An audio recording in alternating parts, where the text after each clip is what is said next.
everybody, and welcome to the Jersey Shore Podcast. Today, we've got a packed show from breaking news to topics that will keep you informed. So please click the subscribe button to get notified of upcoming episodes. If you like what the Hammer talked about, then share the Jersey Shore Podcast to others. Damon also looks forward to your comments during this episode. Tonight's Jersey Shore Podcast starts now. Hello, everyone, and welcome to another episode of the Jersey Shore. That is S-U-R-E, because we are always sure. I'm your host, Damon Galdo, and this is brought to you by the Great America's Pulse Network. So it's going to be quite a different episode, something a little different, more campaign-driven. And but first, before I get to anything, first I want to wish everybody, happy holiday for Easter, and today's Good Friday as well. So hopefully everyone enjoys their holidays with their families. That's the most important thing. And getting to the breaking news, I hope that they find another pilot that was downed in Iran. They found one. It was the F-15 that was shot down. And they found the one pilot, and then the other one is still out there. They're still looking for him. And I hope that they at least get home, or at least get to talk to their family for this important holiday coming up. So we're going to go into, I'm going to backlog my monologue. It's going to be long, but it's going to be at the end. But I'm going to break down a couple different things about the machine, the South Jersey machine, and the Norcrosses. So you see right there, you have one that's going to be opening. This is not a normal episode. Norcross machine, a power structure, not a person. What the machine means in plain English. The 2024 racketeering incident, what the state alleged power, pressure, and control. The case gets dismissed, the appeal at the end of the case, why the story did not end there, the Dranoff Waterfront fight, the Vernon Hill and Republic First bank battle, Camden, the tax credit explosion, the deals, American Water, Sixers, Subaru, L3, how tax credits really work from policy to cash, how the system became insider driven, the property rights, and nonprofit land battles, the 2026 Aspire law changing the rules, and the full pattern connecting every piece. So let's go into the first one. This is not a normal episode. All right, so it's not a normal episode because the Norcross machine is not just one politician or one office holder. It's a power structure. It's a network of political influence, government relationships, development, leverage, tax incentive relationships, institutional allies, and legal pressure that has shaped Camden and South Jersey for years. George Norcross has long been described in the press as one of the New Jersey's most powerful unelected Democrat figures. That reputation in the foundation of the whole entire story. So there's George, he's the power broker, the unelected person, and there's his brother Donald, who is in office. And I'm going to reference in the end, when I'm going to reference where Donald comes into play with this. And they also have Philip Norcross as well. So I'm going to roll through these rather quickly, and let's go to number two. So number two, Norcross machine, a power structure, not a person. So Norcross machine is not just, like I said before, one politician or an office holder. It is, like I said, a power structure. It's a network of influence, government relations, development, leverage, tax incentives, all that good stuff. So I already went pretty much through that, but when I connect all these together, that's why I just wanted to label it like that in that way, because when I run through everything, every single one of these, you're going to learn a lot more about what happens in the South Jersey machine and how it operates. So let's go to the third one. All right. So what the machine means in plain English. Part one, what the machine means in plain English. Here we go.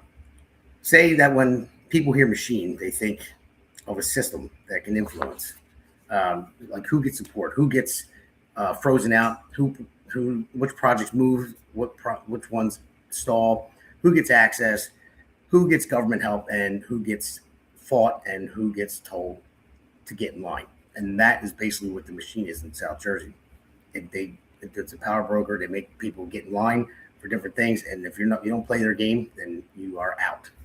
The reason that word stuck is because of the press, watchdog groups and political observers has spent years describing a concentrated South Jersey power structure around George Norcross, his allies, his family, and the institutions and businesses tied to that orbit. So I want to go into the next one. Let's go to number 4. Number 4 is the Racketeering Indictment. So this is in June 2024, the New Jersey Attorney General announced a 13-count racketeering indictment against George Norcross, his brother Philip Norcross, former Camden Mayor Dana Red, Williams Tambusi, Sidney Brown, and John O'Donnell. The state said the case involved a criminal enterprise tied to Camden Waterfront redevelopment, property rights, and tax credits. So that's that one right there. Let's go to number 5. Let's tie all this stuff together before we get going. So what the state alleged: power, pressure, and control. Right? So the indictment said the conduct stretched back roughly a dozen years and centered on using political clout, economic pressure, and reputational threats to gain control over valuable waterfront development rights and benefits in Camden. The Attorney General's office said one developer was threatened, who I'll get into, that a nonprofit was pressured, and the public owner and redevelopment mechanisms were used in service of private ends. Now, the charges described in court records included racketeering, conspiracy, theft by extortion, criminal coercion, financial facilitation, and official misconduct theories tied to the L3 complex, the radio loss matter, and the use or control of tax credits and related transactions. That matters. This really matters because no one gets indicted for racketeering unless there's something there. Now, I'll get why the next one, the case gets dismissed. So it's number 6.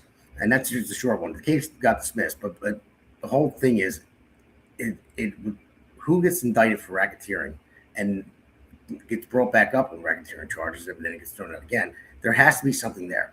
There's no way that the Attorney General is going to bring a case against somebody for racketeering if he doesn't have something. But the thing is, he has to prove it. And with all their, I'm not saying they're guilty. I mean, they won, so they're proven innocent, I would say. Even when, in February 2025, the trial judge dismissed the indictment. But we'll go to 7 and talk about the appeal at the end of the case. So on January 30th, 2026, the appellate division upheld that dismissal. The appellate court said that the indictment either found the state crimes as charged or was time barred under the application of statutes of limitation.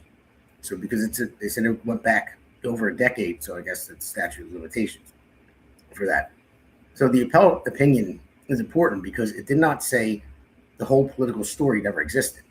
It said the state's legal story, as charged, did not survive. The court specifically addressed the argument that ongoing tax credit payments kept the alleged conspiracy alive, and rejected the theory, treating the later credits as a result of completed conduct rather than new criminal acts that extended the clock. So let's go to the next one. Why the story didn't stop here.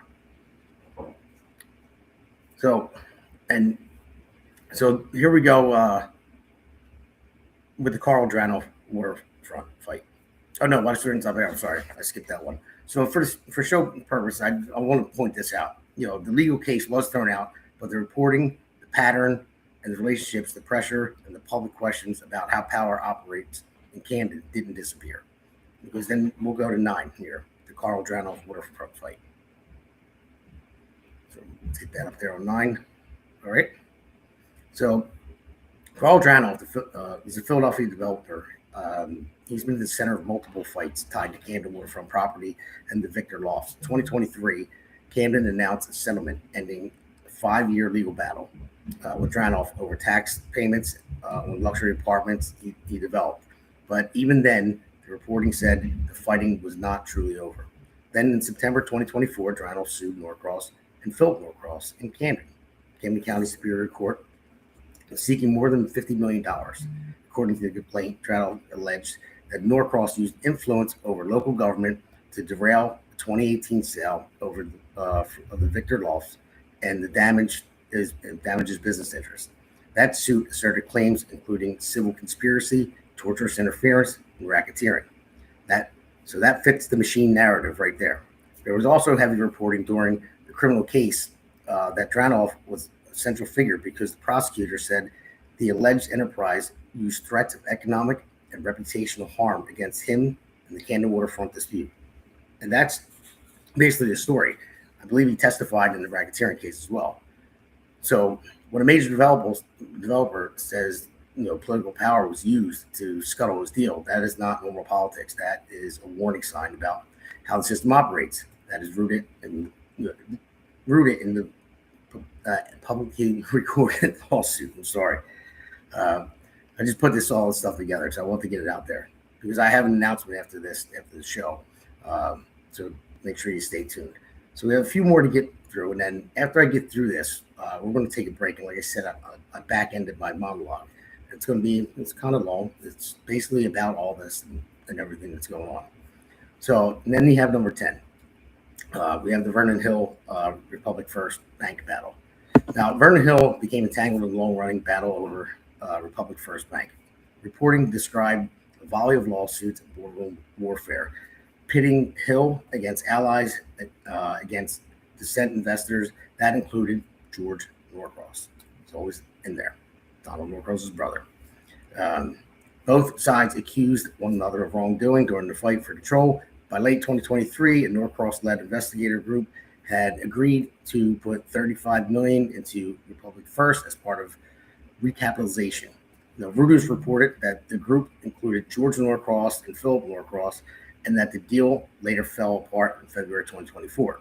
Then in April 2024, regulators seized Republic First and sold it to Fulton Bank. Reuters reported that the failed bank had about $6 billion in assets, and the FDIC estimated a $667 million cost to the insurance fund. Reuters also said the Norcross-led rescue effort had collapsed before the seizure. So we have that as well. The point is that Norcross's reach has shown up not just in politics and redevelopment, but in major power struggles too. It reinforces the image of a figure operating across business, law, government, his brother, and government, and regional institutions. Now, I'm not really, I can't, again, I'm not accusing anybody of anything. I'm just reading what was in the papers. That's it. That's all I'm reading.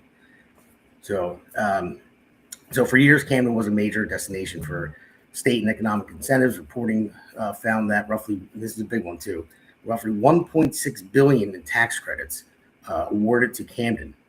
And I wonder how they got their tax credits. I mean, who's the elected official?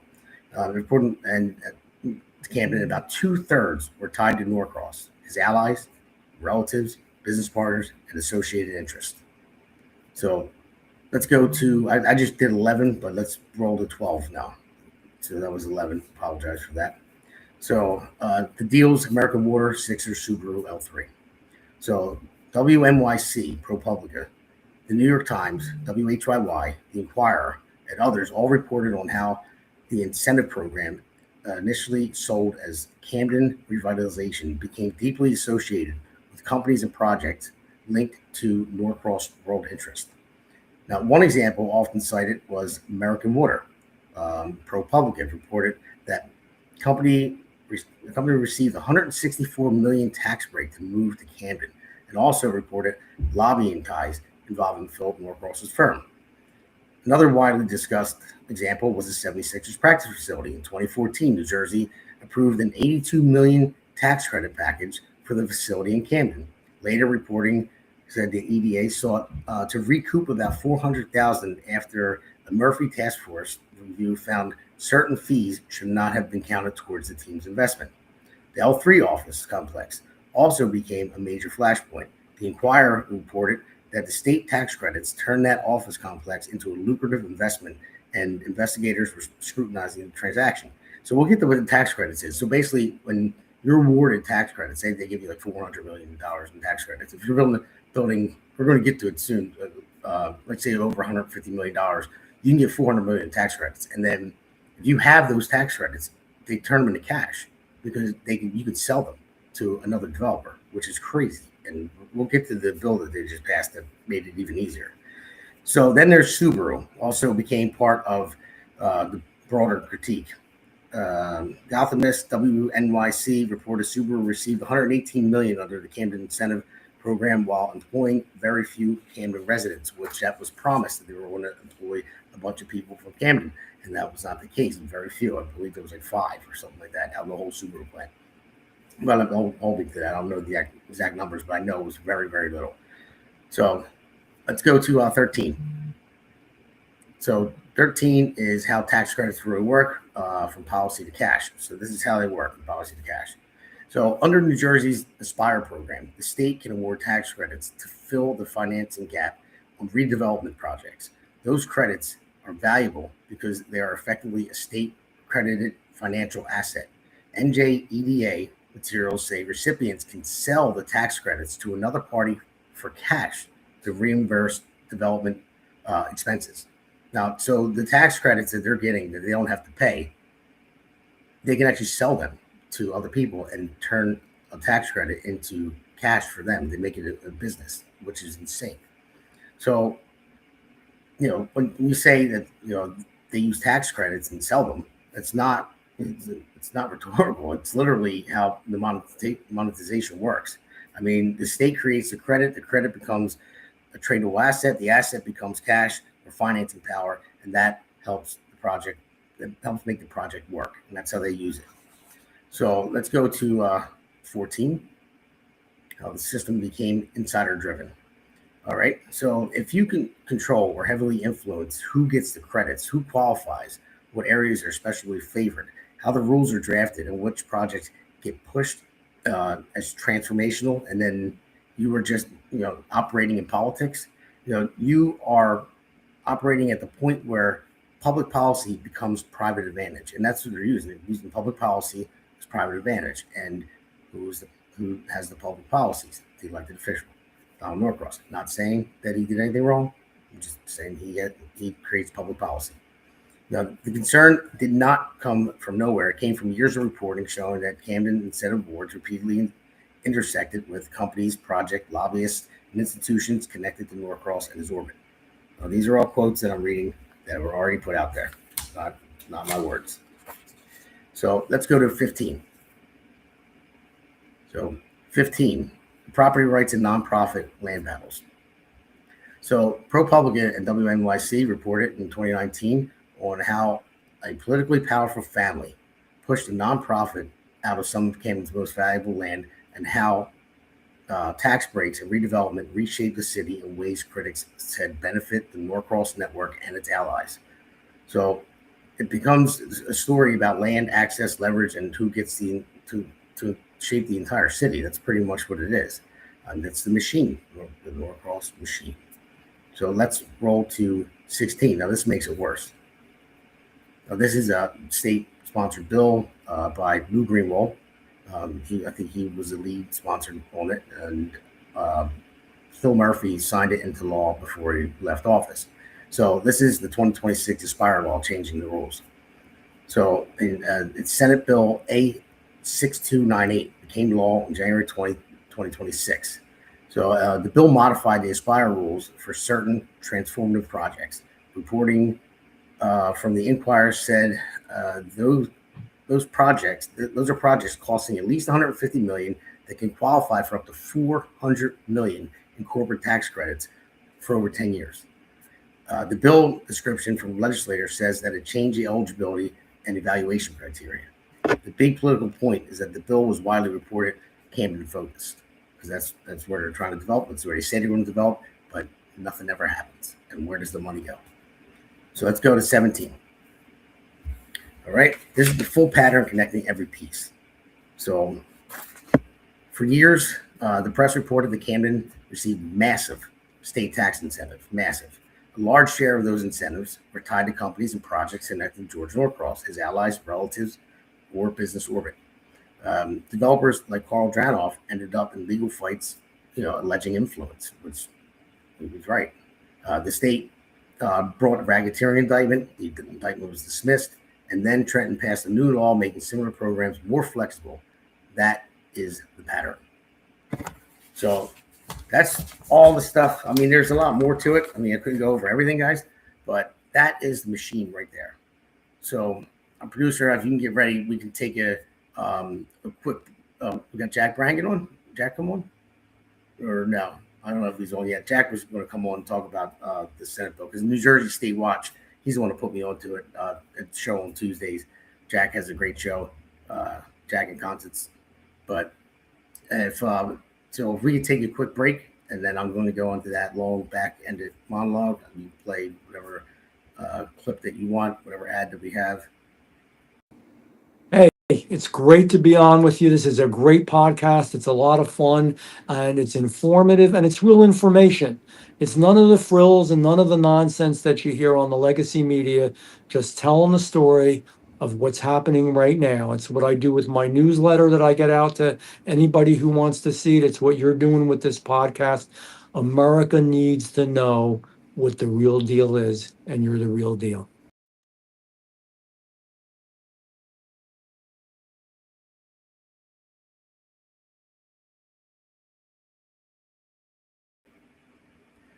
All right. Well, thank you, Jeff. I always like hearing that. I really appreciate it. Jeff's a good guy. He runs for Congress and CV too. Sure, he'll do very well with that. So I just want to go into this. My monologue. I mean, like tonight, I really want to speak plainly, not as a politician, not as a pundit, not someone playing the usual political games. I want to speak as a citizen, as a working man, as a father, as someone who has watched for far too long. What happens when power stops serving the people and starts serving itself? Because that, ladies and gentlemen, is what it's really about. It's not merely about the Norcrosses. It's not merely about Camden. This is not merely about South Jersey politics. It's about what happens when free people are expected to accept the rule of a political machine as though it were normal, as though it was inevitable, as though the citizens are supposed to bow their heads and say, that's just how it works around here. Well, I reject that. I reject the idea that the people of South Jersey are meant to live under the shadow of an unelected power structure. And that is George Norcross' unelected power structure. But he really runs the show and uses, I'm just saying, what it looks like, he uses his brother to get him what he needs. And that's where the money comes from. I mean, that's what's reported. That's what was were accused of. Not saying they're guilty, but that's just the way it looks. That's how people look at it. So it's not really something I could say that happened exactly. I'm just speculating from what I read in the newspapers. So I reject the idea that government should be a private club for insiders. Connected developers, political fixers, favorite institutions, and those who know which back room to enter and which hand to shake. And I reject that the lie that the ordinary citizens are powerless against it. Because the truth is, the Norcross machine is not just a phase. It's not just a slogan. It's not an invention of angry opponents. It is a documented structure of influence, leverage, pressure, and control that has shaped Camden and South Jersey for years. Now, this is not a rumor. This is public record. For years, the press described George Norcross as one of the most powerful unelected political figures in New Jersey. Think about that. Unelected, not chosen by the people in any direct sense, yet so often described as a force in determining who rises, who falls, who gets access, who gets support, and who gets the deal, and who gets shown the door. That is what people mean when they say the machine. Now, the machine has to be connected. The machine can't operate alone. That's right. It's a total loop of a machine. So there's one brother, another brother, another brother. So there has to be parts. There's a lot of parts in this moving machine. So they mean like a system that can't reward loyalty and punish independence. A system that can move money, shape legislation. Who shapes legislation? The elected official. Again, I'm going to say that multiple times. Influence development and make sure the same orbit of power keeps circling around the same money, the same project, the same institutions, and the same names. And if you want to understand why so many people have lost faith in government, start there. Start with the feeling that the game is fixed before the public ever gets to walk on the field. Now, the defenders of this system always want you to think that anyone who points this out is just bitter, just partisan, just angry that they're not part of the club. But that's not what happened here. What happened here is the state itself brought one of the biggest political corruption style cases in New Jersey as seen in years. In 2024, like I said before, the Attorney General announced Racketeering Indictment against George and brother Philip Norcross, former Mayor Dana Red, and the others that I mentioned before. The state alleged criminal enterprise tied to Camden, waterfront redevelopment, property rights, political influence, and tax credits. So this wasn't just some talk. That was not gossip. It was not, a loose accusation tossed around on cable news. That was the state of New Jersey saying it was a coordinated enterprise that used political clout. Again, who was elected? Donald Norcross. Economic pressure and reputational threats to gain control over valuable rights and benefits. Now, read that again in your mind. Seriously, read it again in your mind. The political clout, economic pressure, reputational threats, development rights, and tax credits. That is not democracy at its healthiest. That is a power gathered into few hands for too long. I mean, the state's theory was that the machine was not merely influential, it was aggressive. It was operating in redevelopment fights, not as a neutral player, not as a participant among equals, but as a force that could bend public mechanisms toward private advantage. So now, yes, the case was later dismissed. Yes, the appellate court upheld that dismissal. Yes, the Attorney General ultimately declined to not to continue the case. That's the legal outcome. And I'm not here to rewrite the court rulings, but I mean, let me tell you that what the dismissal did not do at all. It didn't erase the reporting, the years of reporting. It didn't erase the pattern. It didn't erase the lawsuits. It did not erase the tax credit maps. It did not erase the accusations from developers. It did not erase the public record that kept showing the same power structure appearing again and again. Wherever the money was big, wherever the property was valuable, wherever the stakes were high. Because if there were just one indictment, one case, one headline, that would be one thing. But it was never just one thing. I mean, take Carl Dranoff, a major developer, a serious player, not some amateur, not some nobody. He became entangled in years of fighting over Camden waterfront property and the Victor lofts. And then he sued George and Philip Norcross, alleging that influence over local government was used to derail a sale and damage his business interest. And it did. I know Carl actually, personally. And and there's some words that were even said in the courtroom that are documented. I won't even say on the podcast, but it was unbelievable how the words that were used. Excuse me. So, but now, think about what that says to the average person. What a major developer says, political power was used to scuttle a private deal. That tells the public something important. It tells them it's not a level playing field, not at all. It tells them that this is not ordinary competition. It tells them that in certain places, if you are not in the orbit of power, then your success may depend less on the merits of your project and more on whether the machine wants you to succeed. And that's poison to a free economy. I mean, that's poison to fair government. It's poison to public trust. I mean, look at the Vernon Hill, the Republic First saga. Now, again, you see this is a world of lawsuits, boardroom warfare, control battles, and big financial stakes. You see Norcross-led investor group moving into the picture during a major bank recapitalization effort. You see the deal collapse. You see the regulators seize the bank. Now, I'm not saying that proves criminal wrongdoing again. That is not the point. The point is that the reach of this orbit was not confined to City Hall or a county committee meeting. It showed up in redevelopment, in banking, in corporate influence, in law, in politics, and institutions. The footprint, was broad. I mean, the reach was real, and the public kept seeing the same names, the same kind of high-stakes power struggle. And when we come to Camden, the great promise, the great sales pitch, the great public justification for billions of incentives, the people were told Camden will be reborn. I mean, they've been told that for decades and decades.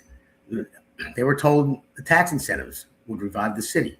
They were told that this was about jobs, opportunity, and a better future. And who can oppose that? Who doesn't want to see Camden rise? But then came the reporting. And the reporting showed that roughly, again, wait for it, $1.6 billion in tax breaks awarded in Camden. About 2/3 were tied to Norcross, his allies, business partners, relatives, or clients connected to that network. 2/3. Think about what that means. It means the public was sold a story about redevelopment, but the public record kept pulling back the curtain on a different reality every time.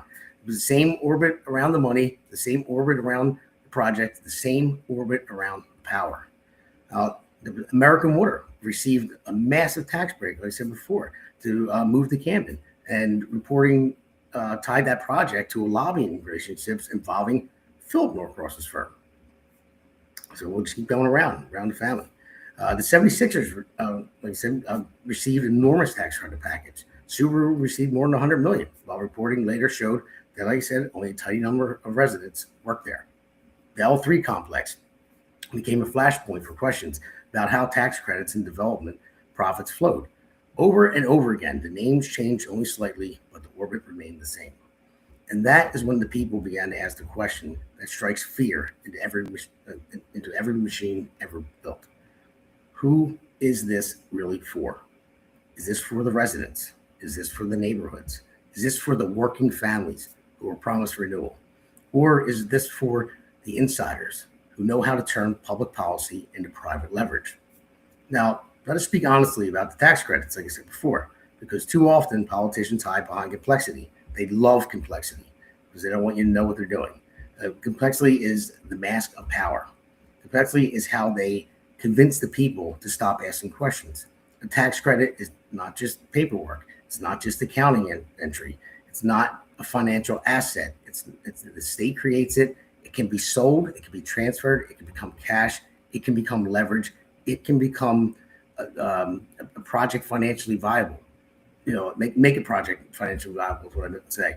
And if you influence who gets that kind of financial power, then you are not just influencing policy. You are influencing wealth. You are influencing land, and you're influencing the future shape of a city.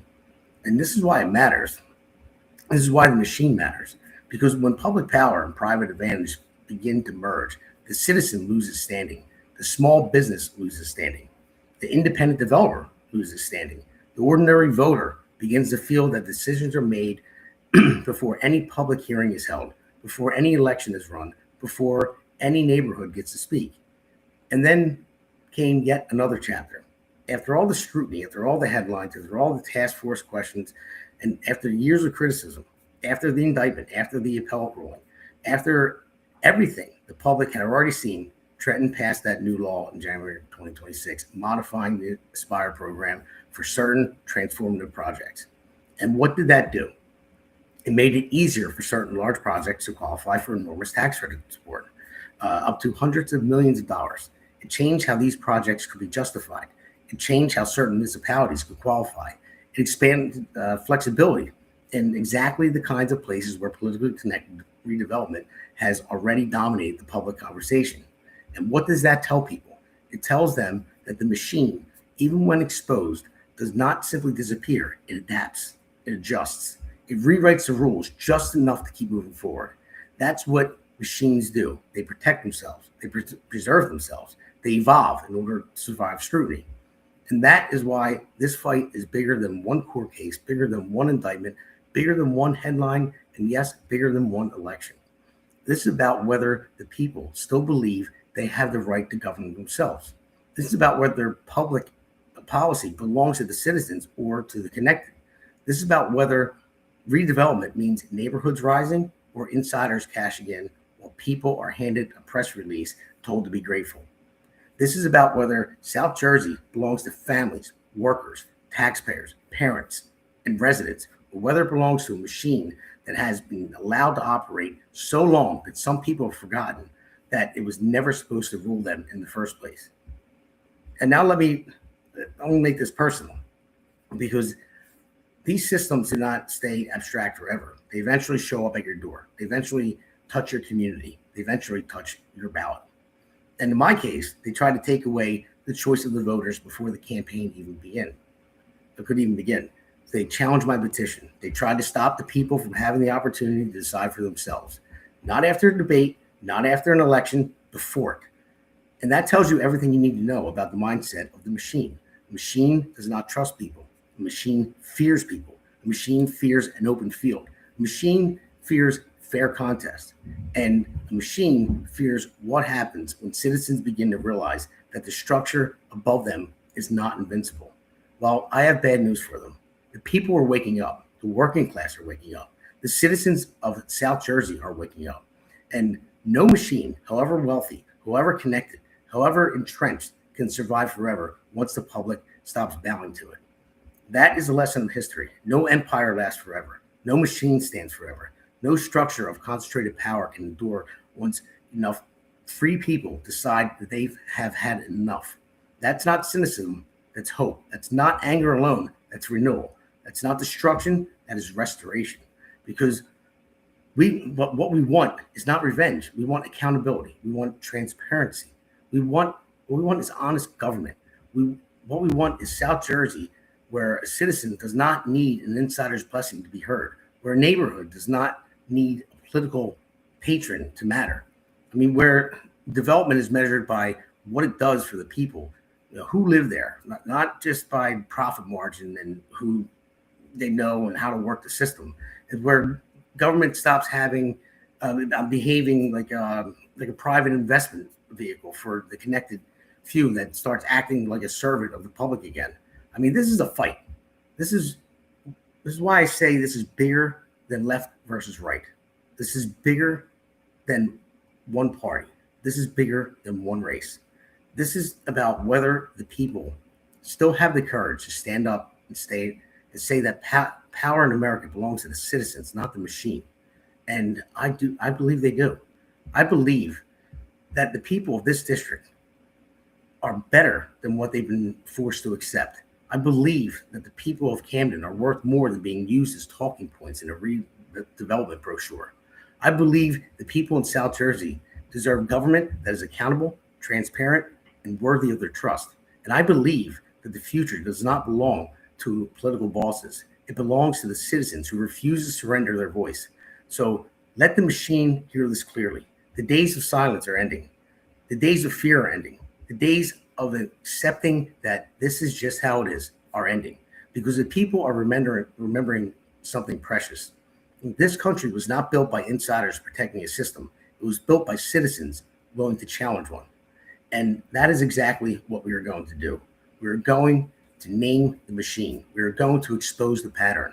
We're going to tell the truth. And with the faith in God, faith in the people, and faith in the enduring promise of this republic, we're going to take our government back from those who thought it belonged to them, because it does not belong to them. It belongs to the people, and the people are coming. So, folks, that was my long back-ended monologue. So I hope I didn't bore anybody with it, but it's what I have to do. Because the second I stepped up and actually got the endorsement, and I was the only candidate, first thing they tried to do is take me out. And it is the machine. I've never been indicted before for racketeering. I mean, Donald hasn't either. His brothers were, but every part of it had something to do with taxpayer dollars. So, 1 second. But so I'm going to fight like hell this election. I don't have his money. Any help I can get, if you go to votedamongaldo.com, click on the donate button. I know everyone looks at it as an unwinnable race, but nobody fights like me. I'm going to fight like hell to try to win this. There's the QR code too. I'm running for Congress in CD1 against Norcross. And yeah, it's going to be a battle. It's going to be a very uphill battle, but I promise you that I'm going to fight for every constituent in CD1. So I just want to have some news for you guys too. My Friday podcast, I have to campaign a little bit more, so I'm going to be doing the Monday podcast at 8 o'clock. and then I'll be on the Pulse on Wednesdays. Maybe on this one here or there, depends on events. But I'm definitely going to keep the Monday podcast, and then maybe a pop-up Friday podcast, but I'll let you know ahead of time. If I have a special guest that comes on and we have the time to do it, I'll do that. But I need a little bit more time to get out and campaign and get more people to know me and give them believe in me. And so, but yeah. So if you want to see what I'm about, you can go on my platform and votedamongallo.com, and you'll see my platform, what I'm about. I'm a regular guy. I don't have, like I said, I don't have what he has. I'm not a machine. I just have 2 young kids, a family, a wife, and I believe we need a better future for this district, this state, this country. So that's why I'm fighting the good fight. So another thing too is, if you guys don't have time to donate now, I know everyone's busy, especially before the holiday. I understand, whatever. But I'm going to have an online fundraising marathon, something like this.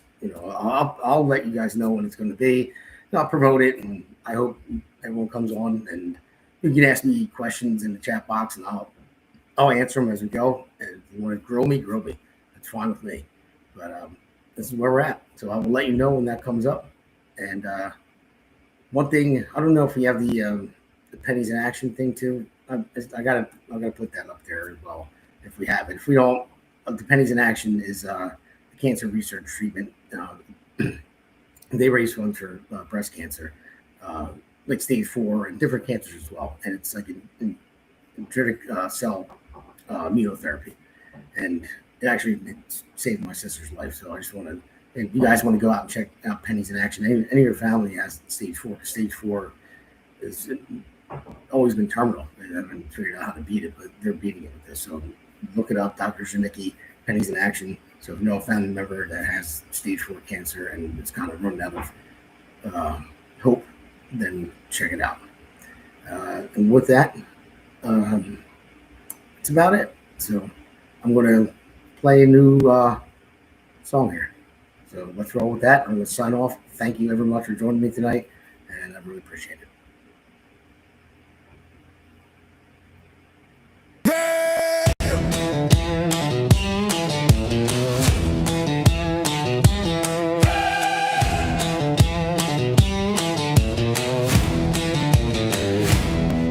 Down in South Jersey, everybody knows the name. Same old power, same old game. They shake the hands and they make the deals, while the working man's the one that feels. They talk about unions, they talk about trade, but the jobs and the contracts all get played. Some folks sweat on the job all day, some climb ladders the political way. You can hear it in the bars, hear it in the streets. Working people talk when the day's complete. They call it the South Jersey machine, running quiet behind the scenes. Norcross says he's one of the crew, but the working men know what's true. You can wear the jacket, you can claim the trade, but you can't fake sweat that a worker made. Everybody's talking, everybody's seen how the power runs in the South Jersey machine.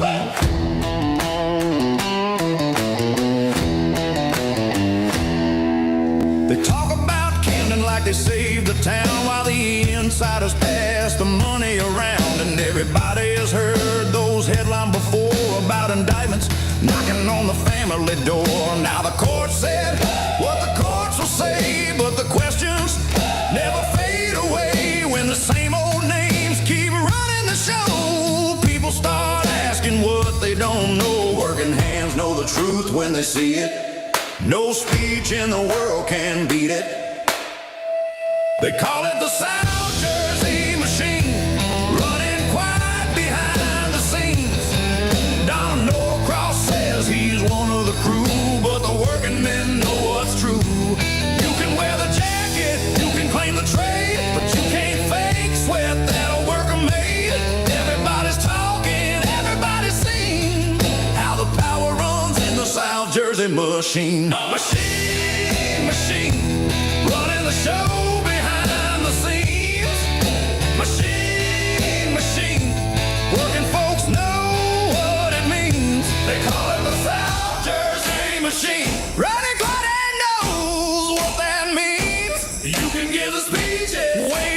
brag, but the working man knows the truth you have. You can wear the jacket, you can wear the jacket, you can claim the trade, you can wear the trade. Everybody's talking, everybody's seen how the power runs in the South Jersey machine. Now here's my name, it's Damon, hear me clear. Born and raised right here, no silver spoon near. I swung the hammer, poured the concrete, paid the bills while they cashed checks from family deals. And inside of thrills, he's done nothing for Jersey but line his own kin. Business partners feast while the working folks thin. I'm the one who's lived it, fought it every day. For the middle class in South Jersey, I'm the better way. They call it the South Jersey machine. Running quiet behind the scenes. Loving corner, that's what one of us said. She's one of the crew, but the working men know what's true. Hey, you can wear the jacket, you can wear the trade, but you can't fake sweat that a working made. Everybody's talking, everybody's seen how the power runs in the South Jersey machine. Yeah.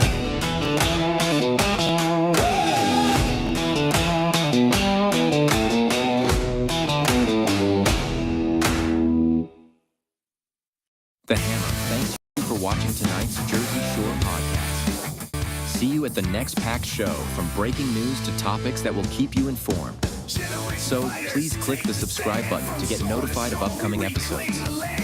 If you like what the Hammer talked about, then share the Jersey Shore podcast to others. Damon also looks forward to seeing you on the next episode.